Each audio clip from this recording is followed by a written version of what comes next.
Flames rose fast. Dad burned my only photo without a word. I stood frozen in the doorway of our old Ohio house, the smoke curling up like it was erasing every memory I ever had with him. Chief Robert Thompson, the man everyone in Maplewood respected for his iron fist and family values, had just struck the match himself after ripping the picture from my drawer, the one where I was 15 smiling beside my secret first crush at a school fair. "You no son of mine anymore, Ethan," he'd growled before the fire took it all. No explanation, no second chance. Just ash. I grabbed my backpack stuffed with whatever clothes fit and walked out into the night without looking back. The bus to Chicago left at dawn, and I took it with $200 in my pocket and a heart that felt like it had been torched too. The city hit me like a slap of cold wind when I stepped off at Union Station. Skyscrapers towered everywhere, people rushed past without glancing my way, and I realized for the first time how alone a guy could feel even surrounded by millions. I crashed on a friend of a friend's couch in Logan Square for a week, then found a studio the size of a closet above a noisy taqueria. Rent was brutal, but the job at the coffee shop on Milwaukee Avenue paid enough to keep the lights on. Days blurred into nights of steaming lattes and wiping counters while customers chatted about their boyfriends, girlfriends, promotions, the normal stuff I never had back home. Every time I closed my eyes, I saw Dad's face in the firelight, the way he wouldn't even meet my gaze when he dropped that photo like it was poison. I told myself I'd never go back. Maplewood could keep its perfect chief and his perfect lies about what a real man looked like. By the third month, I started noticing the flyers taped to lampposts, pride events at the center, on Halstead support groups for guys who'd been kicked out, just like me. One Tuesday after my shift, I walked in heart hammering like I was committing a crime. The room smelled of coffee and old books, and the first person who smiled at me was a tall guy named Marcus with kind eyes and a Bears hoodie. First time, he asked, handing me a name tag. I nodded, and suddenly the weight on my chest felt a little lighter. We talked for hours that night about nothing and everything, about growing up in places where being yourself meant losing everything. Marcus introduced me to the community, the brunches, the volleyball league, the quiet nights where no one judged. For the first time, I laughed without looking over my shoulder. But late at night in my tiny apartment, the burned photo still haunted me, Dad's hand steady, as he destroyed the last proof that I'd ever existed in his world.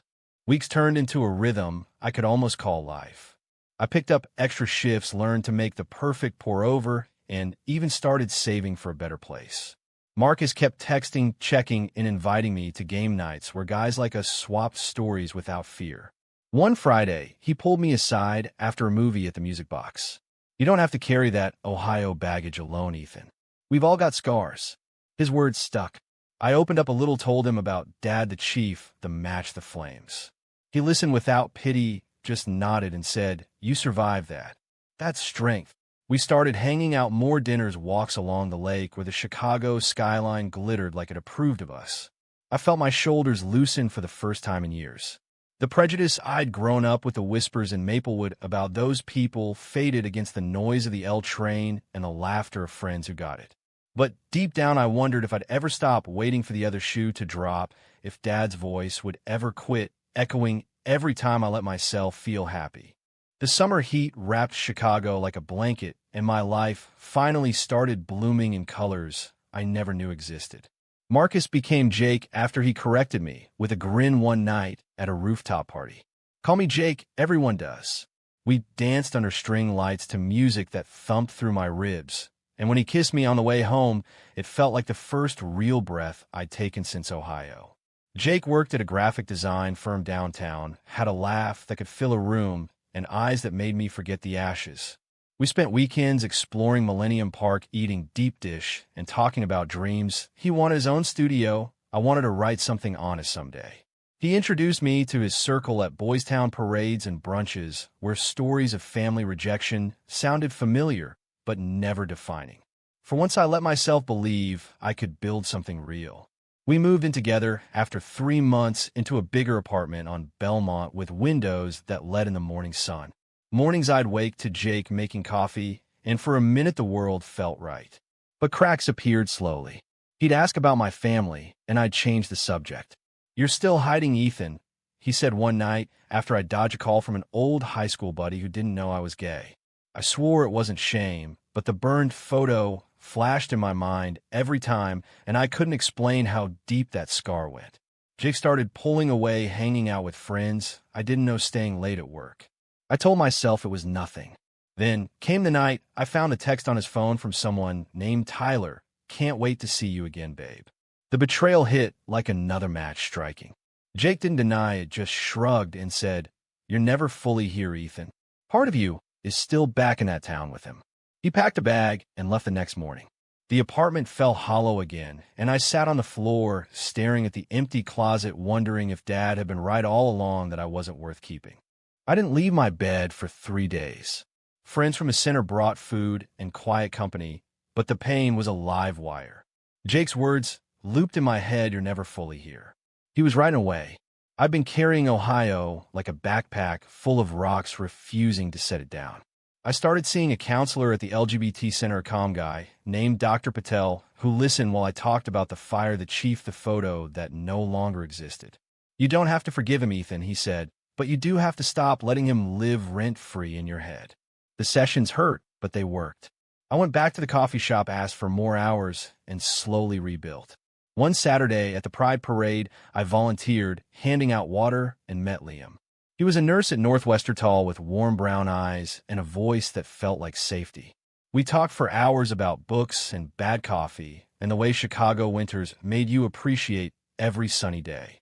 No pressure, no rush, just easy conversation that turned into dinner the next week, and then something more. Liam didn't push about my past. He simply said, "When you're ready, I'm here." For the first time, I believed it. The months with Liam unfolded like pages in a book I actually wanted to read. We cooked together on weeknights, walked the 606 trail on weekends, and he taught me how to make real guacamole while laughing at my failed attempts. Work at the coffee shop led to a promotion, assistant manager with benefits, and I started taking night classes in marketing at the community college. Liam cheered every small win, brought me coffee during finals, and never once made me feel like my Ohio baggage was too heavy. But life tested us. My boss at the shop, an older guy who'd heard rumors about my lifestyle, started scheduling me on every holiday shift, passing me over for the big raises. I overheard him in the back room, "Once kid's good, but you know how those people are unreliable." The prejudice stung fresh, reminding me of Maplewood. I almost quit, but Liam sat me down and said, "Stay and prove him wrong, or leave and build something better. Either way, you're not alone." I chose to stay for the steady paycheck and slowly earned respect from the team. Then came the real test. Liam's sister got sick, needed expensive treatment, and he wanted to help cover costs. I had just been offered a better marketing job downtown, double the pay, but it meant long hours and travel. Turning it down meant staying in the coffee world longer, sacrificing the dream I'd been chasing. I chose Liam without hesitation, told the recruiter no, and picked up extra shifts to help. He looked at me that night with tears and said, "You didn't have to do that." But I did. That choice felt like the first time I'd picked love over fear since the fire. We grew closer, stronger. I started writing again, short stories about guys finding their way in big cities, and Liam read every draft with honest feedback. The internal storm quieted. I still thought about Dad sometimes, but the memory no longer burned. It just ached like an old injury on rainy days. Years slipped by faster than I expected. 5 years in Chicago, and I'd climbed from coffee shop manager to junior account executive at a downtown ad agency. The office overlooked the river, and my days filled with campaigns that actually mattered, helping small LGBTQ businesses tell their stories. Liam finished his nursing degree, became a charge nurse, and we bought a tiny condo in Andersonville with a balcony big enough for 2 chairs and a grill. Life felt solid. We hosted friends' barbecues on weekend, volunteered at youth shelters, and even took a road trip to Niagara Falls where we posed for photos like any other couple. The betrayal with Jake felt like a distant chapter 1 that taught me trust was earned, not assumed. But the past refused to stay buried. One evening, a package arrived from Maplewood, no return address. Inside was a newspaper clipping. Chief Robert Thompson retires after 30 years of service. Photo of Dad, looking older, gray at the temples, but still ramrod straight in uniform. The article praised his dedication to traditional values. My stomach twisted. Liam found me staring at it and simply wrapped his arms around me. "You don't owe him anything, Ethan." I nodded, but that night I couldn't sleep. The burned photo haunted me again, not the image itself, but the finality of Dad's choice. I wondered if he ever regretted it, if he ever wondered what happened to the son he erased. The agency promoted me again, this time to lead creative on a national campaign for a youth mental health nonprofit. The paycheck let us dream bigger, maybe a house someday, maybe even adopting. Liam and I talked about it late into the nights, how we could give a kid the acceptance we both fought for. Work consumed me, but I made time for us, cooking Liam's favorite pasta, watching Bears games, cheering too loud when they won. Then the call came from an old Maplewood neighbor I hadn't spoken to in 15 years. "Your dad's not doing well, Ethan. Heart issues. He's been asking about you in his sleep." The words landed like another match. I hung up shaking. Liam listened, held my hand, and said, "Whatever you decide, I'm with you." The turning point hit me hard. I could keep living my truth in Chicago, never looking back, or I could face the man who burned me out of his life. After weeks of sleepless nights, I chose the harder road. I booked a flight, drove the rental car, through familiar cornfields, and pulled up to the house where the fire had started. Dad opened the door, thinner, frielier, but the same steel eyes. He didn't speak at first, just stared. Then the truth spilled from me, the years, the love, the success, the life I built without him. He listened, tears he never showed before falling. "I was wrong, son. That photo, I thought I was protecting you from the world. But I only burned us." The regret in his voice was raw, years too late, but real. We sat on the porch, the same one where he once taught me to throw a ball, and talked until the sun set. Not forgiveness, exactly not yet, but a bridge starting to form. Liam waited back in Chicago, but he understood.